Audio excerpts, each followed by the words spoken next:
I knew my neighbor was finished the second the entire cul-de-sac went silent and stared up at the sky. Not because of thunder, not because of fireworks. Because a medical drone, the size of a golf cart, was hovering over the entrance of Whispering Pines Court, lowering a bright orange supply box right onto the HOA president's prize-winning flower bed. And standing there under the spinning lights, holding her little leather binder like it was a shield against modern technology, was Regina Vance. Regina was the kind of woman who could make the word guidelines sound like a threat. She had silver blonde hair that never moved, sunglasses big enough to hide most of her conscience, and a walkie-talkie clipped to her waistband like she was defending a nuclear facility instead of a gated neighborhood full of retired dentists and beige SUVs. 3 minutes before that drone arrived, I had been sitting in my living room recliner with my right knee wrapped in ice, trying not to cry. That part is less cinematic, I know. My name is Lucas Vance. I'm 38, I design emergency response software for hospitals, and 6 weeks before all this, I had torn 2 ligaments in my knee during the least heroic accident in American history. I slipped on a dog toy while carrying a bowl of cereal. No dramatic motorcycle crash, no. Mountain rescue, no sports injury. Just me, a golden retriever named Buddy, and a bowl of cinnamon squares airborne across my kitchen. After surgery, I was told very clearly by my doctor that I needed regular home physical therapy. Missing sessions could set me back weeks. That mattered to me because I was already tired of feeling trapped in my own house. Before the injury, I was the guy who fixed things. I built systems, solved problems, handled crises. After the injury, I needed help getting into the shower. That changes something inside you. It makes you quiet in ways you don't expect.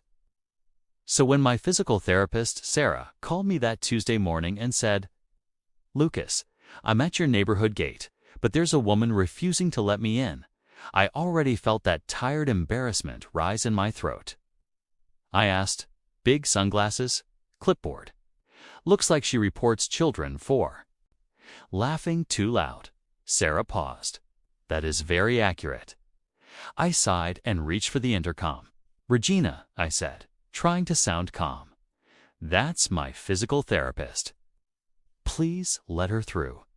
Her voice came through crisp and smug. "Good morning, Lucas. Unfortunately, her vehicle is not registered as an approved medical service provider vehicle in our guest access system. She drives a blue Honda Civic," I said. "Not a tank. The make and model are irrelevant," Regina said. I could hear papers flipping. She loved paper. Per Community Rule 18b, all recurring service providers must be submitted for approval 72 hours in advance. "She's not cleaning my gutters. She's here because I had surgery, and I sympathize," she said, in the exact tone people use when they do not sympathize at all. But rules protect everyone. That sentence hit me wrong, because Regina had been protecting everyone for months. She protected us from basketball hoops left out overnight. She protected us from front door wreaths wider than 18 inches.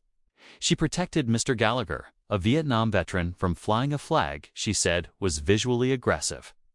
She protected my neighbor's 10-year-old twins from drawing chalk stars on the sidewalk because sidewalk art created temporary visual clutter. Whispering Pines Court was peaceful, sure. Peaceful like a museum after closing. "Regina," I said, gripping the armrest as pain pulsed through my knee. "Sarah has medical documents. She has my appointment confirmation. She has my doctor's name. You can verify all of it in 30 seconds. She can park outside the gate and walk in," Regina said. I closed my eyes. The gate was nearly half a mile from my house. It was August. Sarah had a therapy table, resistance equipment, and a medical bag. And I was sitting there with a knee that felt like someone had poured hot gravel into it. "She cannot carry all that," I said. "And I cannot miss this session." "Then perhaps," Regina said, "you should have planned better." There it was, that tiny sentence. That smug little slap. I had been polite through the fines, through the warning letters about my trash bin being visible for 22 minutes too long, through her comments about my lawn being in emotional decline. After my surgery, I had swallowed it all because I was exhausted. But pain does something interesting. It burns away the part of you that wants to be liked. I said, "Regina, are you officially denying a licensed medical professional access to my home?" She laughed once. "Don't be dramatic." "No," I said. "I'm asking clearly." There was a pause. Then she said, "Until proper approval is submitted." "Yes." I smiled. Not because I was happy. Because my brain had just changed gears. See, my company builds logistics systems for emergency medicine. We help hospitals move supplies during disasters, floods, power outages, blocked roads, that kind of thing. And one of our pilot programs involves certified medical delivery drones. Most people forget this, but Whispering Pines' HOA charter was written in 2009. It had pages about vehicle decals, vendor parking, driveway colors, fence, heights, but not one word about aerial medical deliveries. Not one. I picked up my cell phone and called our operations center. "This is Lucas Vance," I said. "I need a medical access bypass delivery to my home address. Ground access is obstructed." The dispatcher asked, "Is this a road closure?" I looked at the gate camera where Regina stood beside Sarah's Honda like she had personally captured a fugitive. Emotionally, yes, I said. Technically. It's an HOA president. There was a pause. Then the dispatcher said, "Copy that. Drone launch approved. Estimated arrival for minutes." When the drone came over the treetops, the whole neighborhood noticed. It wasn't huge, but it was loud enough to make every retiree in a 2-block radius open their blinds. 4 rotors, white body, blinking lights, medical insignia, and a bright orange container suspended beneath it. Regina looked up like the sky had betrayed her. The drone hovered above the gate, scanned the landing zone, and began descending toward the only open flat area near the entrance. Regina's immaculate oval flower bed, the one she bragged about at every HOA meeting. Petunias went everywhere. Mulch lifted into the air like a brown tornado. Her scarf slapped her in the face. Sarah stood beside her car with one hand over her mouth, trying very hard not to laugh. A drone. Lowered the box, released it, rose back up, and flew away as calmly as it had arrived. Inside the box were my therapy supplies, my backup brace, and a printed medical access authorization form. Sarah still couldn't get through the gate, but now she didn't need to carry anything. She walked the half-mile with just her tablet and a bottle of water, while Regina stood in the wreckage of her petunias, looking like someone had canceled gravity. When Sarah got to my front door, she stared at me. "Owen," she said, "did you just airdrop physical therapy equipment into your own neighborhood?" I said. Regina said unapproved vehicles were prohibited. She didn't mention the sky. That should have been the end of it. It was not. 2 days later, I received a certified letter from the HOA. 3 fines. $500 for unauthorized aerial activity. $300 for disruption of landscaping. $200 for causing alarm among residents. Causing alarm among residents. This from a neighborhood where Mr. Henderson ran his leaf blower every Saturday morning like he was clearing a helicopter pad for the president. I read the letter twice, then opened my laptop. If Regina wanted rules, we were going to read rules. All of them. The Whispering Pines governing documents were 286 pages of badly written suburban anxiety. I read every line, a random through search. Software, I highlighted contradictions, and what I found was beautiful. The HOA had rules about vehicles, but no definition of vehicle beyond wheeled conveyance. It had rules about outdoor decorations, but allowed educational or scientific installations under 6 feet. It banned commercial signage, but allowed safety notices. It required all exterior colors to be from the approved neutral palette, but never limited the number of approved colors. On one surface, and my favorite part, it allowed residents to install reasonable medical accommodations on their property without board approval. Reasonable was never defined. That was their first mistake. My first move was small. I installed a ramp, not a normal ramp. A beautiful, perfectly legal, AID-inspired front walkway that curved from my driveway to my porch in a long, elegant-esque shape. It had brushed aluminum rails, solar lights, textured grip panels, and little signs explaining accessibility design principles. Every sign was technically educational. Every color was HOA-approved beige, taupe, sand, clay, or oatmeal. It looked like a wheelchair ramp had gone to architecture school and come back with a grudge. Regina arrived before the concrete was dry. "What is this?" she demanded. "A medical accommodation," I said. "It's excessive. My need disagrees." She glared at the signs. "Why does one of these say, 'Accessibility is not an aesthetic crime, educational content'?" Her mouth tightened. "This will be reviewed." "I'm sure it will," I said, careful near the wet concrete. She stepped back like the sidewalk had insulted her. Then I added cameras. Not hidden ones, obvious ones. Each had a little plaque that read, "Medical Access Monitoring Station," perfectly allowed under the security section of the charter. Then came the mailbox. The rules said mailboxes had to be black, metal, and uniform.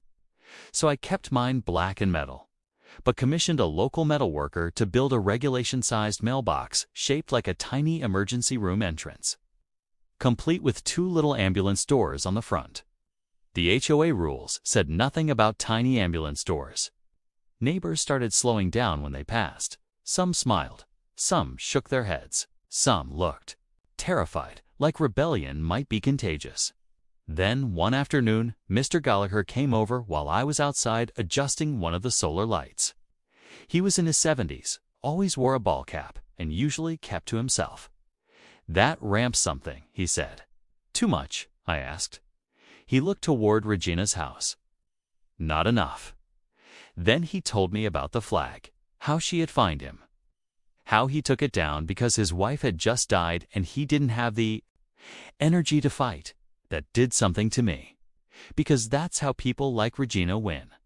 Not by being stronger, by waiting until decent people are tired. By the end of the week, more neighbors came by.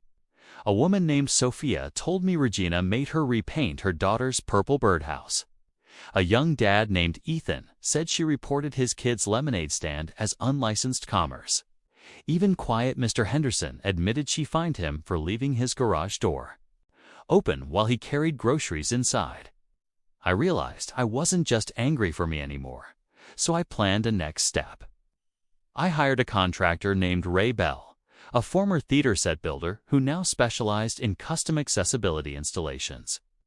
Ray arrived in a dented pickup, looked at my ramp, my mailbox, my camera plaques, and said, "You're either building a medical recovery system or psychologically dismantling an HOA." I said, "Can it be both?" He grinned. "Best kind of job." I showed him my design. A backyard structure, under 6 feet tall, classified as an outdoor rehabilitation and mobility training course. It would include parallel bars, balance platforms, step trainers, shade panels, and a small observation deck for remote telehealth sessions. All legal, all medically justified. But visually, it would look like a miniature obstacle course for a retired superhero. Ray loved it. We built it over 4 days. Regina called city code enforcement twice, the county once, and, somehow, the fire department. Every official who showed up looked at my paperwork, looked at my knee brace, looked at Regina, and left with a tired expression of people realizing they had been dragged into nonsense. Then Regina made her biggest mistake. She called an emergency HOA meeting. She stood at the clubhouse podium, under fluorescent lights that made everyone look guilty, and announced a proposed rule banning oversized medical structures, drone activity, and hostile decorative messaging. I raised my hand. Regina's eye twitched. Yes, Lucas. Point of order, I said. New rules require 14 days written notice before a vote. This is an emergency. She snapped. I looked around the room. Whose emergency? Nobody spoke at first. Then Mr. Gallagher stood. My wife's hospice nurse was delayed. At that gate last year, he said quietly. Regina wanted the company name pre-approved. The room went still. Sophia stood next. My daughter cried for 2 days because you made us repaint a birdhouse, Ethan said. You threatened to fine my kids for selling lemonade? One by one, the room changed. The silence broke. Stories came out like air from a tire. Regina tried to bang her little wooden gavel. Order, she shouted. We need order. And I said, no. Regina, what we needed was kindness. You gave us paperwork. That line did not end the war, but it turned the crowd. The final blow came a week later. I sent invitations to every house in Whispering Pines. You are invited to the official opening of the Vance Mobility Garden, a community event supporting medical access, disability awareness, and neighbors helping neighbors. There would be cookies, lemonade, a donation table for a local home, health charity, and a short demonstration by Sarah. I invited local news too. Regina came, of course. People like her can't resist a stage, even when the stage is a trap. The yard was full by 3 o'clock. Kids ran along the safe path. Neighbors talked. Mr. Gallagher brought a folded flag and asked if we could raise it near the mobility course just for the afternoon. When the reporter asked me why I built all this, I told the truth. Because my therapist was blocked from helping me. And once I started listening, I realized I wasn't the only person here who had been made smaller by rules that were supposed to protect us. Then Regina stepped into frame. This is manipulation, she said, voice shaking. He is using his injury to attack community standards. The reporter turned the microphone toward her. Regina kept going. If we allow every resident to claim hardship, then rules mean nothing. Neighborhoods collapse when feelings become more important than order. That was when Sarah, calm as ever, said, I'm sorry, did you just say medical care is a feeling? The crowd reacted instantly, not loud. Worse, disappointed. Regina looked around and saw it, really saw it.